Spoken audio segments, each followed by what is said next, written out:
ಇದ್ರ ಬಗ್ಗೆ ಮಾತನಾಡೋದಕ್ಕೆ ನಮ್ಮ ಜೊತೆಗೆ ಅತಿಥಿಯವರು ಕೂಡ ಜಾಯ್ನ್ ಆಗಿದ್ದಾರೆ. ನಾನು ಅವ್ರನ್ನ ಕಾರ್ಯಕ್ರಮಕ್ಕೆ ವೆಲ್ಕಮ್ ಮಾಡ್ತೀನಿ. ಕಾಂಗ್ರೆಸ್ ವಕ್ತಾರರಾಗಿರುವಂಥ ಚಾಂದ್ ಪಾಷ ಅವರು ಸರ್ ಕಾರ್ಯಕ್ರಮಕ್ಕೆ ಆತ್ಮೀಯವಾದಂಥ ಸ್ವಾಗತ. ಹಾಗೆಯೇ JDS ವಕ್ತಾರರಾಗಿರುವಂಥ ಉಮೇಶ್ ಗೌಡರು ಕೂಡ ಜಾಯ್ನ್ ಆಗಿದ್ದಾರೆ ಸರ್ ಕಾರ್ಯಕ್ರಮಕ್ಕೆ ಆತ್ಮೀಯವಾದಂಥ ಸ್ವಾಗತ. ಹಾಗೆಯೇ ರಾಜಕೀಯ ಚಿಂತಕರಾಗಿರುವಂಥ ಶಶಿಕಾಂತ್ ಏಡಹಳ್ಳಿ ಅವರು ಸರ್ ಕಾರ್ಯಕ್ರಮಕ್ಕೆ ಆತ್ಮೀಯವಾದಂಥ ಸ್ವಾಗತ. ನಾನು ಚಾಂದ್ ಪಾಷ ಅವ್ರ ಹತ್ರನೇ ಬರ್ತೀನಿ ಸರ್. ಆರಂಭದಲ್ಲೇ ಆಲ್ಮೋಸ್ಟ್ ಆಲ್ ಬೈ ಎಲೆಕ್ಷನ್ ಅಂತ ಬಂದಾಗ ಕಾಂಗ್ರೆಸ್ಸೇ ಮೇಲುಗೈ ಅಂದರೆ ಮುನ್ನಡೆಯನ್ನು ಸಾಧಿಸಿರುವಂಥದ್ದು. ಏನು ಹೇಳ್ತೀರಿ ಆರಂಭದಲ್ಲಿ ಈ ಒಂದು ರಿಸಲ್ಟನ್ನು ನೋಡಿದ್ರೆ? ನಾವು ಎರಡೂ ಕ್ಷೇತ್ರಗಳಲ್ಲಿ ಗೆಲ್ತೀವಿ, ಆ ವಿಶ್ವಾಸ ನನಗಿದೆ. ಯಾಕಂದರೆ ನಾನು ಕೂಡ ಅಲ್ಲಿ ದಾವಣಗೆರೆಯಲ್ಲಿ ಕೆಲಸ ಮಾಡಿದನು, ಒಂದು 10 ದಿನ ಅಲ್ಲಿದ್ದೆ.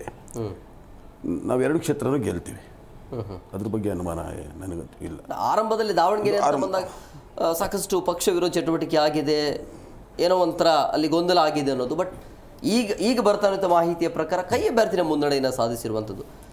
ಅಲ್ಲ, ನಿಜ. ನಮ್ಮಲ್ಲಿ ಭಾಳಷ್ಟು ಇತ್ತೀಚೆಗೆ ಭಾಳ ಸುದ್ದಿಯಲ್ಲಿದ್ದಂಥ ವಿದ್ಯಮಾನಗಳ ಬಗ್ಗೆ ತಾವು ಕೇಳ್ತಾ ಇದ್ದೀರಿ.